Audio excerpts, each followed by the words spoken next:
Well, up in the ring, Boyd Pierce is ready to tell you who's there, so let's pick him up right now. Your main event of the evening, 2 out of 3 falls, 1 hour time limit. In the blue corner, 230 pounds from Umbarger, Texas, former heavyweight champion of the world, Tough Terry Funk. Across the ring, 235 pounds, Playboy Gary Hart presents from Buffalo, New York, Maniac Mark Lewin. Your referee, Bronco Lewin. So, Mark Lewin, better known by his first name of Maniac, and who often lives up to that. I've often heard the expression crazy as a fox, and I wonder whether it applies to Mark Lewin. His association with Gary Hart convinces me that perhaps he does have the right nickname by these given to him by these fans.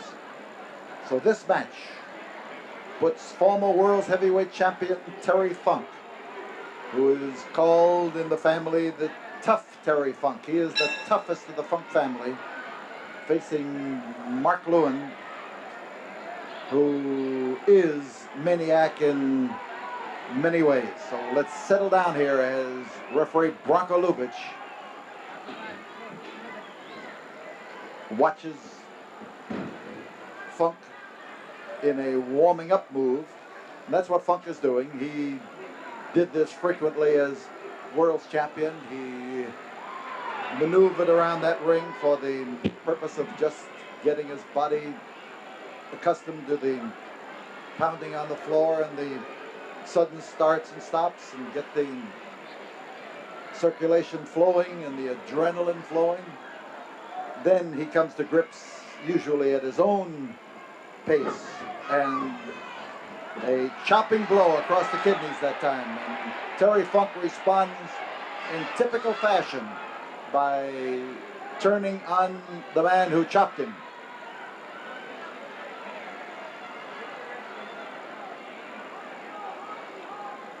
Terry, recently one of the stars in Sylvester Stallone's picture Paradise Alley. Many people said he was the star of the picture. I'd be inclined to agree with that. But Terry has not and will not forsake his love of wrestling. One of these people who comes from a wrestling background, his father, his brother, the only family in the world that can boast of 2 world wrestling champions. The Funk family. So Terry watches carefully as Maniac Mark Lewin holds up there for the purpose of letting the referee get him out of difficulties. He's feeling out Funk. He's testing Funk's reaction. And it doesn't take a maniac to do that. You've got to respect Terry on the basis of his tremendous record. You've got to most certainly respect him as a past world's champion. But more than that, you got to respect him because you're in the ring with him. And if you don't, you get your block knocked off.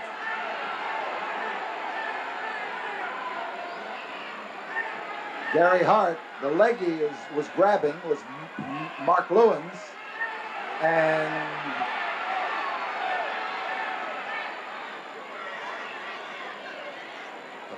Hart again may have been just drawing a curtain across what he really wanted to do that time. And Funk is taking exception to Gary Hart's presence at ringside, because that is not particularly newsworthy. I've never seen anybody who didn't object to his presence at ringside.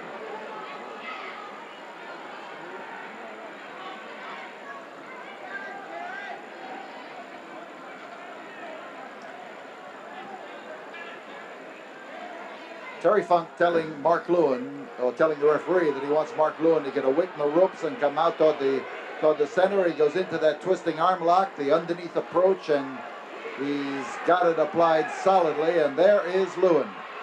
A huge arm. The one that is being held is approximately the same size and just as powerful. Lewin is a strong individual and some sort of pain to which he is particularly impervious.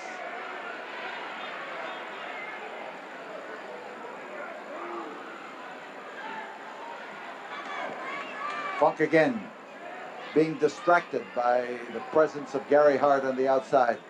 And this, of course, is Hart's greatest factor at any time when he's on the outside of the ring. You have to keep an eye on him, and this keeps you from giving 100% of your attention to the man you might be wrestling. Funk on the floor. On the concrete, Gary Hart in the process, and Bronco Lubitsch being distracted by Mark Lewin. So with Funk sprawled all over the concrete, Lewin now trying to get him back into a spot to get him into the ring, but he's also trying to make use of that chair, and Terry has become entangled in the chair. That's exactly what happened. 5 minutes. 5 minutes have gone by. This is a match that has been called the battle to see how tough Mark Lewin is. It could also answer the question, how tough is Terry Funk? 5 minutes have gone by. This is the first fall of this battle. And the question right now is whether Terry Funk's going to get back into that.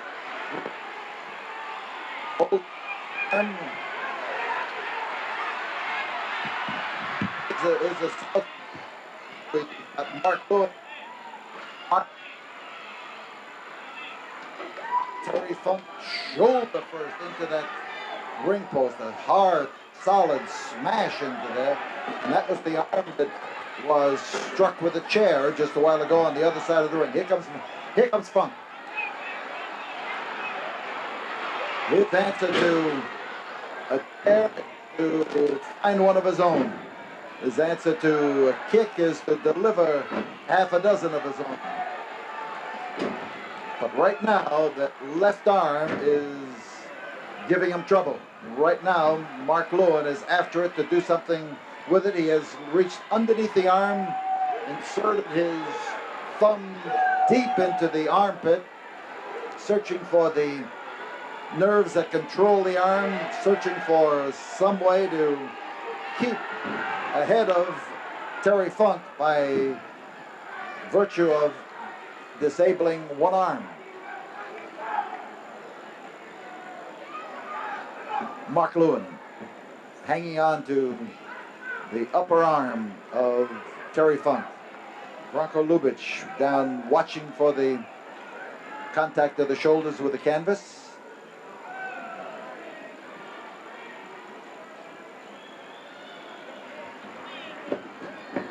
And he hit again, and hit hard. We've got Mark Lewin coming in there to slash away at that arm. And you'll notice that he hasn't hit him anyplace else. He is now hitting that deltoid muscle, trying to make it impossible to raise the arm to the side. And Funk caught now in a double wrist lock. And Bronco Lubitsch knows the problem.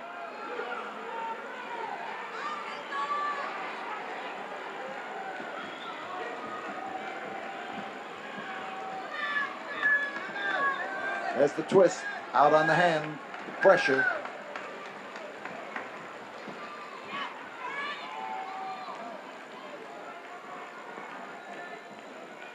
And Funk, literally standing on his head here, is going to be in a position from which not be able to extricate himself. The longer that arm is held, the less likelihood there is that he is going to be able to pull it down from behind his back.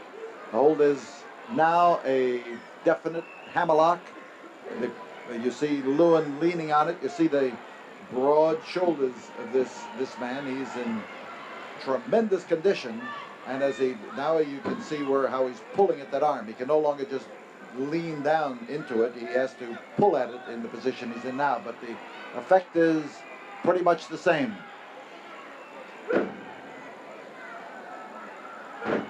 And the crowd has suddenly gotten quiet as they watch Funk, for whom they have a great respect, and for whose toughness they have an equally great respect. And Lewin, with the hand twisting and turning, was reaching up there that time to take an illegal number of fingers in order to work it, and again, the turnbuckle.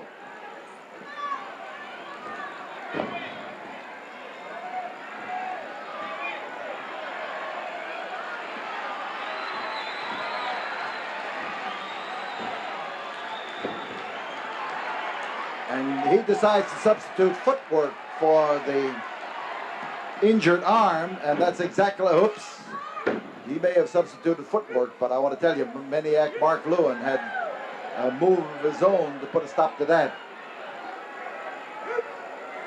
The noise you may hear in the background, or may not, that this is the effort of Maniac Mark Lewin to coordinate his breathing with his muscle effort. The hold is a hammerlock. You see it slowly sneaking up behind Terry Funk's back. 10 minutes have gone by in this first fall of this match as Lewin leans into it with his strong arms, and you see the shoulder blade starting there to show the effect of the pressure when Lewin decided that he wanted to get another twist and a little more turn on the arm, the wrist. Let it follow along right back up into the shoulder.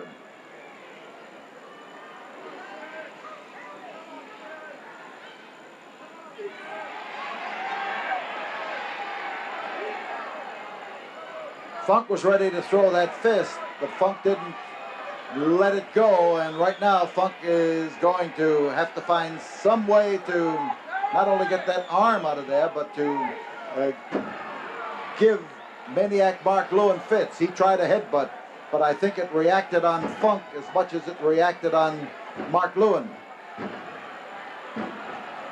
But he is continuing his effort to convince Mark Lewin that he ought to let go of the hold.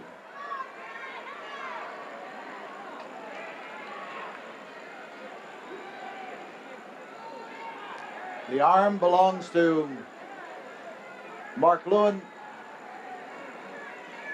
The hand turns white as the circulation is affected. And first blow he's been able to get in there with that right hand of his, and this could be the equalizer, but Lewin is hanging on and dishing out. And he went for the spinning toe hold. This is the Funk's best family move. This is the hold that won for him the world's heavyweight title. He made the preliminary move toward it, and then it was the arm that stopped him. There's one, there's two, there's three, and that left arm was... The winner of the first ball, 12 minutes, 11 seconds, Maniac Mark Lewin. That left arm was unable to protect him, and the first fall goes to Mark Lewin. Mark Lewin deserved the first fall if you're counting who had the advantage most of the way. If you're counting how he got that advantage, then maybe he doesn't deserve it quite as much. But we tell you that we'll be back here again. We still have another fall coming up. But right now we pause for this word from the studio. Well, Maniac Mark Lewin has been walking around on the outside of the ring. It looked to me like he was searching for anything he could find that he could bring back into the ring with him, and we have the second fall starting, much to the disadvantage of Terry Funk. And Maniac Mark Lewin slams him down into the table, and we have the start of the second fall giving all of the advantage to Lewin.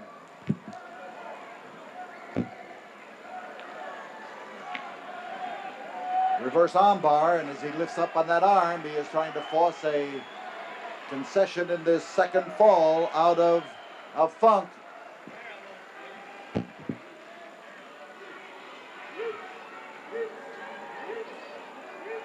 Noises come from the ring where Maniac Mark Lewin is trying again to coordinate his body movements with his breathing, and the kicks in the midsection have somewhat slowed up both his body movement and his breathing.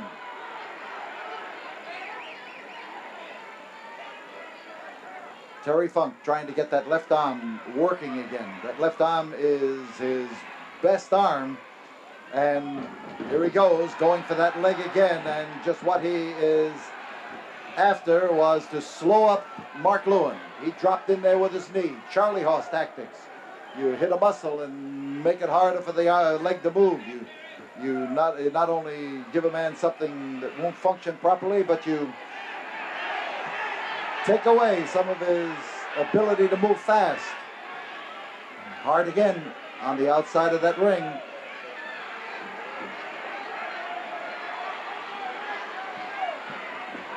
Took a hand in the match that time, and as Funk moves in, he's looking at that leg of Mark Lewin, and fans are warning him against stepping in there because Lewin has more on his mind than just protecting that leg. Here is the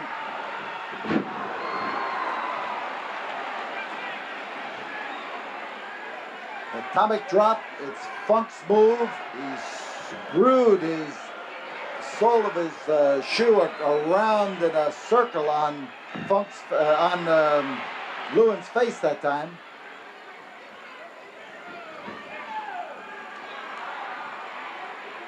Outside, we've got Mark Lewin, and there goes Terry Funk, a man who has never hesitated to carry the battle to somebody all the way. And oh, how he pounded down on Mark Lewin that time.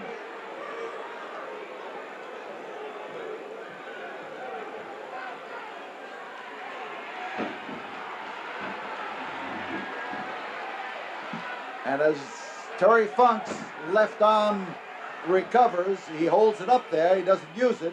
He's using that right. And whatever Maniac Mark Lewin used, it was his right hand that delivered it. But the bit of exchange that goes on between Lewin and Gary Hart on the outside of the ring has given Mark Lewin an advantage a number of times. A quick move by Terry Funk, the spinning toe hold. And this is the hold with which Terry Funk won the world's heavyweight title. It is also the hold with which he has won the second fall, the equalizing fall of this match, and he has not yet released the grip. And the fans now are after him to get after Gary Hart, and listen to the uproar of this Coliseum crowd as they let loose. And Terry Funk surveys Mark Lewin. Gary Hart starts to work on the leg. And we tell you we'll be back here in a moment right after we have this word from the studio. Up in the ring, Gary Hart has removed his coat. The better for him to work on 1 minute, Mark one Lewin. minute. And referee Bronco Lubitsch is still trying to keep Funk away from both Lewin and Hart. But Funk, whoops,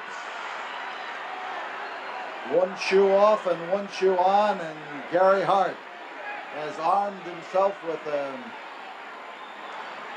a leather heel, a heel protecting a heel. 30 seconds. And 30 seconds remain in the brief intermission period here between falls. But Funk is anxious and he's eager to move in on 15. On Lewin. Lewin hasn't gotten up. That right leg of his, the one that's 10 caused seconds. the brunt of the pressure that time, is the 5, one that's giving 4, him trouble. 3, 2, Is 1. Third fall. in a spasm right now, and you can see the muscle jump and you can see his leg move, but now as he starts to move away, we've got Hart on the outside who is having his problems.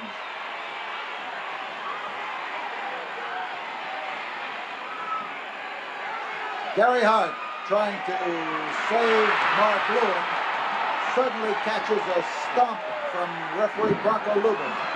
But Terry Funk is after that left leg.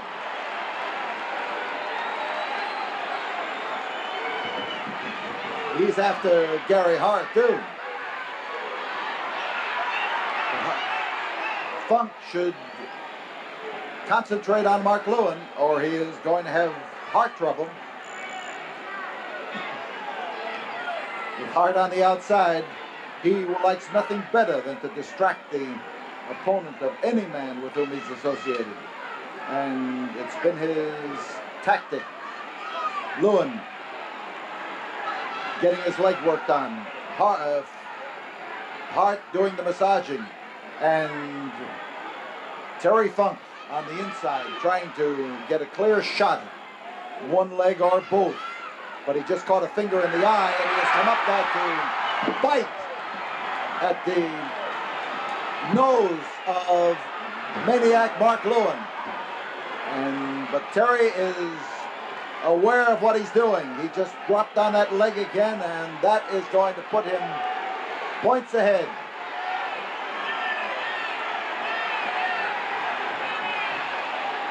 And Lewin is literally being dragged into the wallop. There comes that left arm around with a real stinging, smacking blow. And a beauty it was. Funk going for the leg breaker. This is not the spinning toe hold, but it's one that he uses effectively to drop his weight in there and to add to the pressure around the knee and around the thigh. And the crowd gets with it. Listen to him.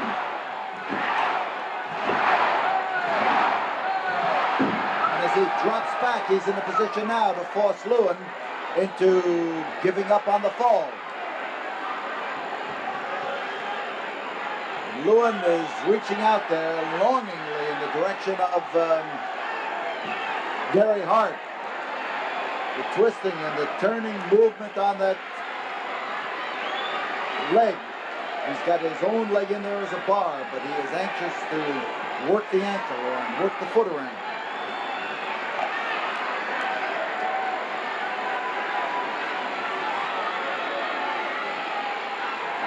Lewin trying to turn into this if he can, but he's in a tough way to do it. But he has caught Funk around the head, ripped across his eyes, and now you see him as he pounds at Terry Funk's face.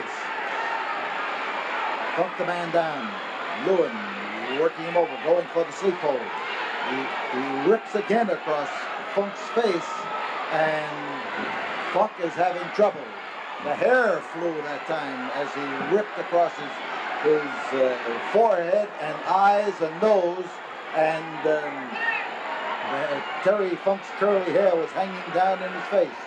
And the man on the floor is Terry Funk, now getting a rude reception as he starts up.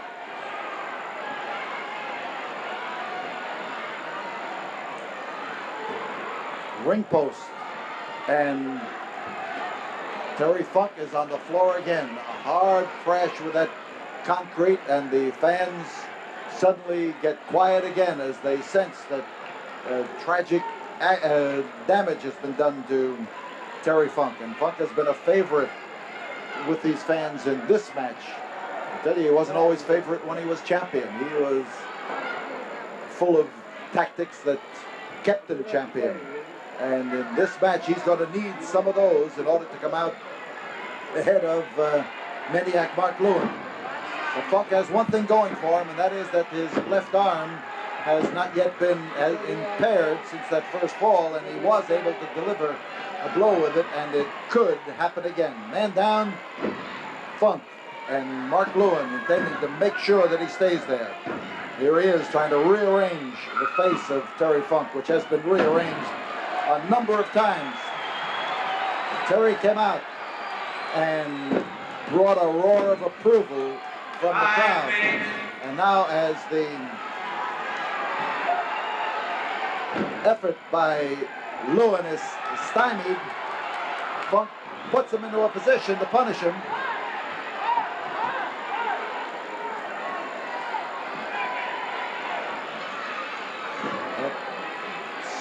bow and arrow tackle, hanging on to those ropes to drive the head in where it can do some damage. Now, Hart hollering for Mark Lewin to stay on Terry Funk. Funk trying to make sure with his movement. And yes, now he's after that same leg. He is after the twisting toe hold, the spinning toe hold, the hold with which he won the second fall. Here he is after the third and deciding fall, and the crowd screaming for him to do it. And Gary Hart has just caught the attention of Terry Funk, and he has brought him into the ring, as you can see, and Funk looks a little bit woozy to me. And here he is after Gary Hart. Spinning toe hold. Put the spinning toe hold on Hart. But here he is falling prey to the sleep hold, and we've got Bronco Lubitsch calling for the bell. The bell has sounded, and with the Shanghai Sleeper bearing down on Mark Lewin, referee Bronco Lubitsch is trying to break the grip. He has called for the bell. Hart is limping on the outside of the ring. We are no word on the decision unless he has done something or disqualified Mark Lewin for interfering in when he was trying to straighten things out there and taking advantage of the back. Bronco Lubitsch has disqualified Mark Lewin. Disqualification. The match goes to Terry Funk. Disqualification in the third and deciding fall. Terry Funk, the winner. We'll return here in a moment, right after we have this word from the studio.